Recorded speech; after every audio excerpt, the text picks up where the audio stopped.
Welcome to On Cooldown, the show where we take the weekly stuff that happened in WoW and tell it back to you while it's trying to be funny. Diablo Immortal has been completed from a developing point of view. Netease is waiting on Blizzard for the release date. Patch 8.1.5 has a release date, plus a bunch of nerfs and changes added that you will want to know. We have an increase to our character limit that we can have per server. Zandalari trolls are getting nerfs to their racials. And in 8.1.5 we will side with the crabs and prevent turtles from making it to the water.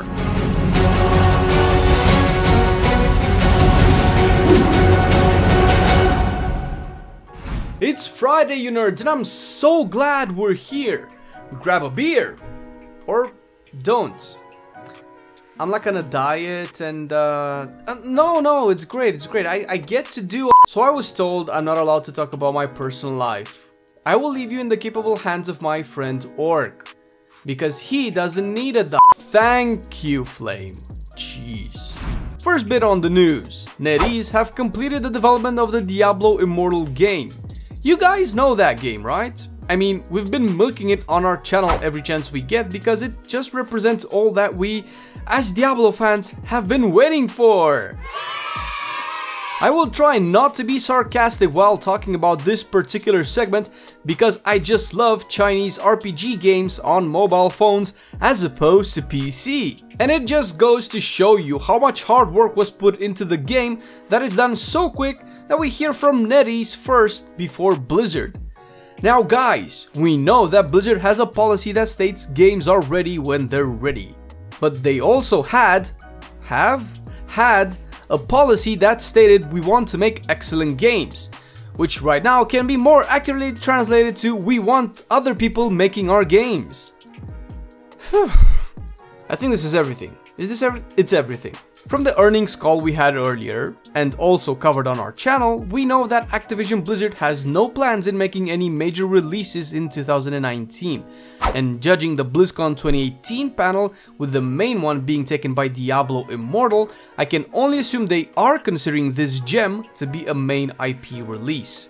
That means that it won't come out in 2019 and should be out in 2020 instead. I'm not usually familiar with how Blizzard schedules their timeline, but seeing as we only got a few months of beta for BFA, I can only imagine that they never hold a finished game for at least 10 months before releasing it, let alone keep it in an alpha/beta state for almost a year. They might, I mean, they sure as hell haven't made this one. Or maybe they did? Hard to keep track. Either way, the speed at which the game was completed is a little bit concerning, especially since it was made public. I would assume a company would not publicly state they finished developing a game if they still wanted it to be tested for a year on the off chance of adding new features, because I doubt it would take them that long just to fix bugs. So my assessment of the situation is that Netease either worked super fast, cut corners, and generally made a cheap game, or this game has been in development for a longer time than we initially thought.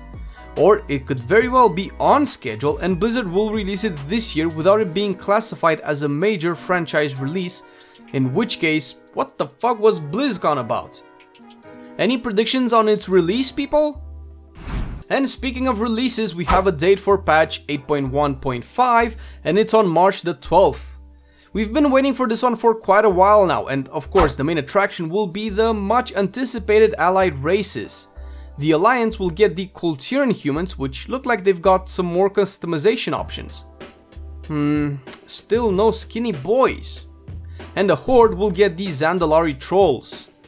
I get it, it's been a long time in the waiting, and I don't blame you guys. It's shitty to know about these two cool races for over a year before actually having them available in game. I also agree that at this time in the story, it makes more sense for them to actually join the Horde and the Alliance. Although personally, I have a few beefs with both of the races. I'm super excited to see them in game, don't get me wrong. I like the theme of both of the races. Tirans remind me of playing humans in Warcraft 2, where it was all about that naval warfare, while the Zandalari have been in the lore since ancient times. And speaking of the Zandalari, we have some tuning to the racials.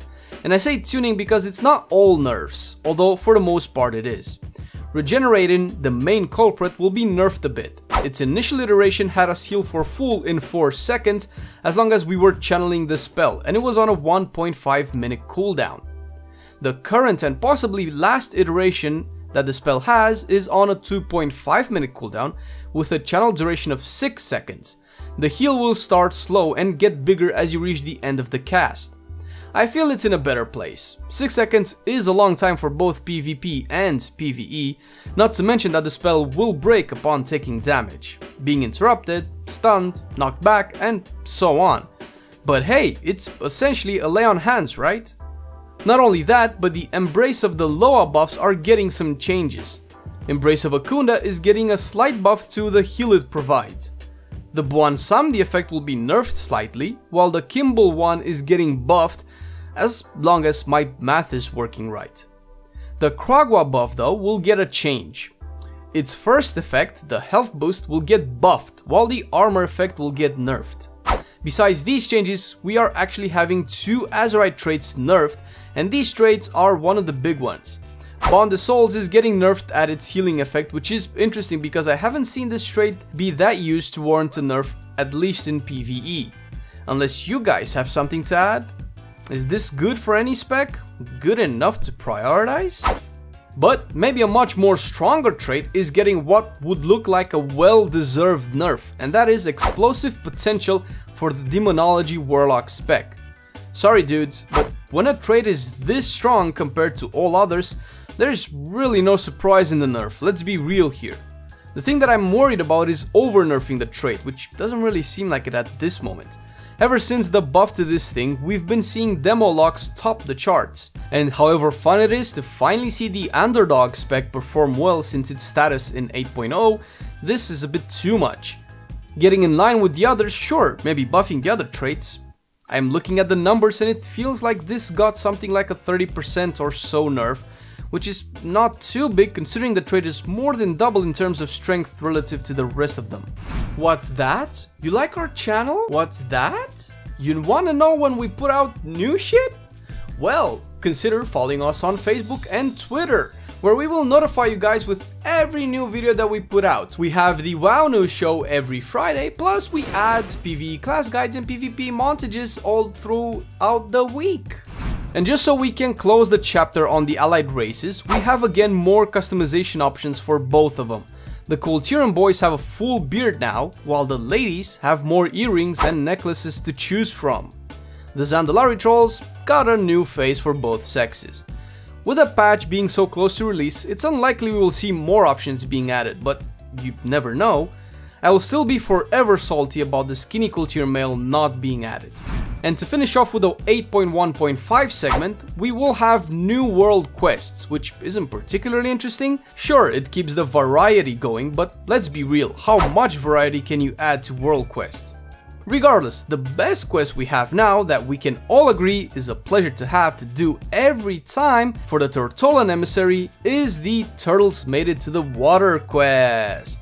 We will say bye-bye to it, or at least won't see it as much since we have a different version of it. Sure, we've had some amazing times, and our aim is like a billion times better after doing this dull and tedious neuron-burning activity. But it's time to welcome the new and eat the turtles! Fuck yeah!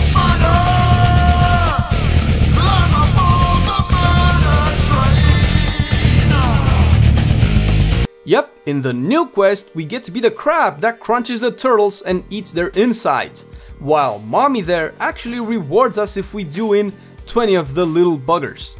And with this, it's confirmed that patch 8.2 will have us as the seagull that has to have a poop drop action button. Ah, what a lovely time to play WoW. Oh, I almost forgot. The character limit we can have per server will be unlocked to 50 total. Yep, 50 total characters on one server. I guess they kept increasing it over the years to the point where they said, fuck it, just give them all. Although it still seems that we can only have 50 characters per account, which made some people sad. Who are you people? 50 characters? I assume that by that point you would have beaten the game. Yep, if you have 50 alts all leveled to 120, you have one World of Warcraft and probably a session on life choices. But hey, I'm not one to judge anymore. Lastly, let's talk about the hotfixes that rolled out earlier this week. Every week it seems Blizzard is nerfing the raid more and more. We have normal difficulty this time, with changes around where Blockade has had some nerfs, giving players more time to react and see the mechanics better. Jaina has had the glacial shards easier to stop and their speed decreased, and Howling Winds made less visually intense. Also, since the last wing of the LFR has opened, the Gmod mount will drop from Jaina and not Mechatorque, which I know ticked some people off, but let's be fair here. If it dropped that Mechatorque, you would have people leaving the raid before Jaina, making groups awkward. I actually agree with this change. More hotfixes come for PvP, specifically for Resto Druids, which have been dominating the healing scene for the past 2 weeks and more. Focus growth has been nerfed. The mana reduction it provides has been lowered, and the healing buff it gives to Life Bloom has been taken down quite a bit as well. This is a good change to happen, seeing as how Resto Druids are pretty much the go-to only healer. But it's not enough. It addresses part of the issue PvP has right now, but not the entire problem. This will still keep Druids on top. Disc Priests are pretty much non-existing. The other healers in general feel like unicorns. The mana change to the meta did indeed shift it to shorter matches, but in turn made it a drink race, which is, for me, really boring to watch. When AWC starts, I'm just waiting for somebody to play Resto Shaman, Holy Paladin, or even Mistweaver Monk, because, let's be real, nobody in their right mind will play any priest healer spec at the moment. And the main reason it's boring to watch is because healers are discouraged from using proper CC, proper dispels. Sure, you see a Cyclone here and there, but that's about it.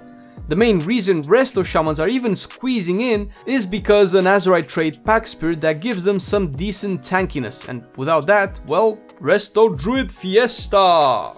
If you like our content, hit that like button and subscribe to our channel. Thanks for watching the video. I've been Flame, and I'll catch you guys next time.